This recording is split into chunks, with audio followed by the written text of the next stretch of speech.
Lincoln swans have been around for a long time. Known for swimming on the Brayford Pool, they have become an iconic image of the city. However, in recent years their numbers have decreased dramatically, but it's not clear why. So I've decided to find out. I'll be speaking to the experts to try and uncover what has happened to the swans and to find out where have they gone. This is a group of swans filmed in Lincoln 10 years ago. Today, you're lucky if you see a group of 4 swans together when you're walking beside the water. At the turn of the century, there was a flock of 200 birds living on the Brayford Pool. However, since then, those numbers have declined dramatically. In 2014-15, the Wetlands Bird Survey recorded 41 swans living on the water. However, since then, local observers have counted even fewer. Nationally, mute swan numbers have been on the rise, with them only dipping slightly in recent years, which shows that the dramatic decline here in Lincoln is most definitely a local problem. The loss of the valued birds has been noticed by those who live in the city. Andrew Walker has lived on the Brayford for 6 years and has enjoyed having the swans in his daily life.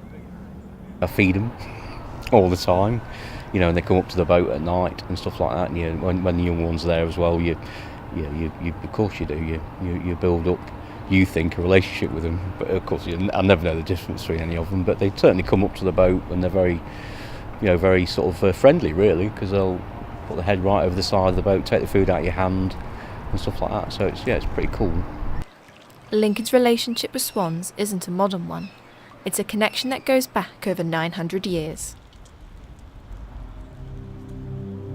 The year is 1186, and Bishop Hugh has become the Bishop of Lincoln.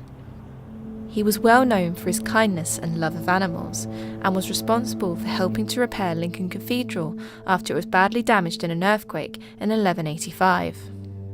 The story of Bishop Hugh and the Swan goes that one day while taking a walk in Lincoln, Bishop Hugh came across an aggressive and angry swan.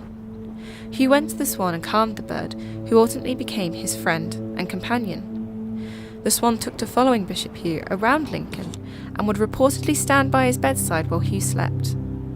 Bishop Hugh, who is buried in Lincoln Cathedral, was canonised 20 years after his death, becoming St. Hugh. But before his death he made a prophecy that Lincoln Cathedral will fall if the swans left Lincoln. Is there any possibility of this prediction coming true? Well, one thing is for certain is that the numbers of swans in Lincoln have reduced to just a handful. But why have the numbers decreased so dramatically? To find out an answer, I spoke to a former ecologist who has been monitoring the numbers of swans on the Brayford Pool for about 30 years. What is causing, in your opinion, the numbers to decrease so dramatically? Removal of every last scrap of their habitat over 15 years. To return them to where they were, you would need to take down all those buildings all the way around, including the university, so that they've got a flow of air. One of the reasons there are so few is that they have to take off into wind, and there never is a good, strong, still wind here. Anne went on to explain that the swans have lost much of the vegetation that they used to be able to eat along the bank, and that if the swans are unable to get on land to take care of their feathers, it is possible for them to drown. They need to preen. They have an oil gland at the base of their tail, and they need to be able to nibble that, get it on their beak and stretch it all the way down their feathers, and that keeps the feathers waterproof. Otherwise, they will drown. If you hold a swan just with its wings underwater for long enough, it will drown. They're just too heavy. They drop to the bottom. Because the swans don't have as much vegetation to eat as they once used to, one local woman has started feeding them every day in order to try and keep them in the area. Anna is a reporter from the Lincolnshire Echo and started feeding the swans when she noticed the decline in numbers and found out that they struggle for food in the winter. The swans are very territorial, and if there's not enough food for them, they eat natural grass, vegetation and things like that. If there's not the proper food for them, they will go elsewhere. And the territorial ones, like the pairs here, will actually drive any of them away. In her role as a journalist at the Lincolnshire Echo, Anna has been trying to raise awareness about the declining numbers of swans. Now I've made people aware, people are noticing that the swans have disappeared. And I think really what needs to be done is for people to make a choice of what people want. They need to say, if they say, we want to keep the swans, I don't know whether we can get them back to the same stage as they were, but if they decide they need to keep them, then we need to do something about it. I decided to find out from those involved in the development of the Brayford what their response was to the claims that development around the water has caused the numbers of swans to diminish so drastically. This is now really intensively developed, but in the past it's been intensively developed too. This used to be a very busy port, and it was full of various kinds of boats and surrounded by very busy buildings, storage buildings. Maybe this is more developed, I'm not sure. But is the council prepared to help the swans in any way? The Swan Island isn't very big. Perhaps we can look at making that bigger. That might be helpful. But I say year on year, the figures, the numbers of swans does change. I've noticed that over the years. I've counted 12 today.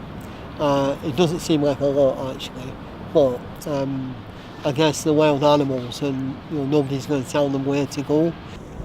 I also contacted the University of Lincoln, who are one of the main developers around the Brayford Pool, to ask for their response to the situation. They sent me the following statement from Professor Matthew Crago, who chairs the university's Environment and Sustainability Committee. The Brayford swans are an icon of the city, and our students and staff take a keen interest in their fortunes. They form an important part of the university's identity. While swan numbers do vary from year to year, we cannot be complacent, and the university is keen to work with other interested people and parties in the city to understand factors affecting the Brayford swans and to help their populations thrive. I put the comments of those involved in the development of the Brayford Pool to Anne to find out her response. I think it's a problem of what they call the moving baseline. So people remember the area maybe 20 years ago, and as far as they're concerned, that's the baseline. They don't remember it 40, 50 years ago, so they don't see what it was like before that, because most of these buildings were not there. All of these buildings grow. It's not just you have one here, then you have another next door, and then the bit between gets built up, and you eventually get a situation where you're surrounded. If the swans aren't getting what they need to survive on the Brayford, is it possible that they have moved away further downstream? Behind me, under the decking of the viewing platform, is a swan nest of one of the breeding pairs of swans who still live on the Brayford. Now, when swans young grow up, they chase them away. In the past, these young swans would have gathered together on the Brayford, forming their own little group. However, as we've established, these swans are no longer there. So I've decided to follow the water east out of the city to see if I can spot any groups of swans living out there.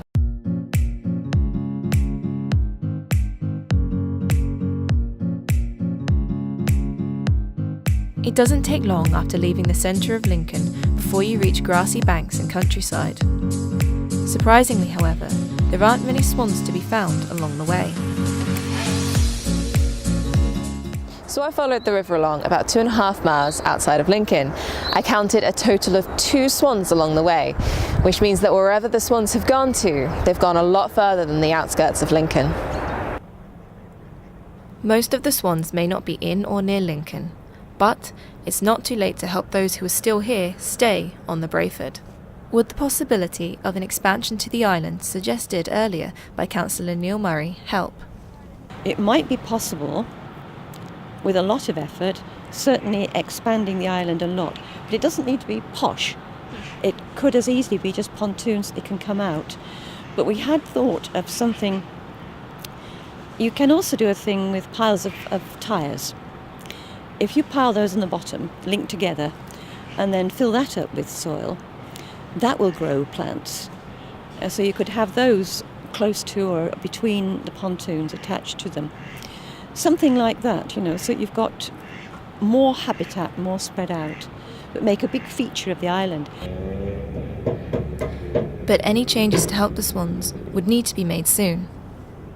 It's never impossible, but I think we're way past the 11th hour, we're at 5 minutes to 12. So it would take some very stringent work on here, and it would take a lot more work now. More would have to be undone. I don't know what the university would say if we're told that that path has got to go. If you could have seen 30 years ago when the whole of this water margin was bare and had plants and flowers and there was water margin there and the swans, then that's the baseline you need to compare this. Although it may be possible to help the swan numbers with drastic change, the question has been raised throughout my research as to whether the swans should be encouraged to stay in Lincoln at all. Anne mentioned that the Brayford Pool as it is no longer a good environment for the swans, and others have voiced similar concerns. The Brayford Pool is now an urban area which is being continually developed, which means there is minimal space for the swans left to live. On top of that, apart from those I've spoken to and a handful of others, there's no one looking after them. The RSPB have told me that as swans aren't an endangered species, they must focus their resources on other animals, and Lincolnshire Wildlife Trust have said that their resources are minimal and only cover their nature parks. Which begs the question, if a combination of a bad habitat and no one looking after them, should we just accept that the swans aren't here and let them go? I got in contact with wildlife expert Chris Packham to find out whether birds such as swans should be encouraged to stay in urban areas like Lincoln. As a regular lecturer at the University of Lincoln, he has seen the numbers of swans decline over the years during his visits. I mean, optimal habitat for swans is not going to be this. I mean, they are a wild bird and they're living here in a manscape. Away from this area, swans are facing all sorts of problems. As you say, urbanisation is one, water quality is another, lead shot in the system, which they ingest and is toxic, is another problem that they face. Our landscape is drying up. Abstractions means that there are fewer ponds, our rivers are lower and run less frequently. So it's not an easy time to be a wild bird. Even with these challenges that the swans face, Chris still believes it's important to help encourage the swans in the area. They play, I think, an important role in people's lives. You know, you're making a film about them, people care about them. They are a vestige of wildlife that would have once prospered here, that's struggling to live alongside us, so we should give it every encouragement, really. It is possible to change the fate of Lincoln swans. With changes to the area and support from local people, developers and officials, they can be encouraged to stay, but not at the numbers they once were. However, if nothing is done, the swans will disappear, possibly leaving Lincoln completely. It's depressing, I think, and it is a shame. When we first started making noises about this, it's about 15 years ago, when it became visible that they were going down, when the bigger developments began. I think nobody believed it. It was a question of the swans have always been here and there's plenty of water left. Isn't that what swans need? And the answer is, well, no. They also need to come out on the land and they certainly need somewhere to eat. Relying on people bringing grain or worse is not adequate, and they've gone.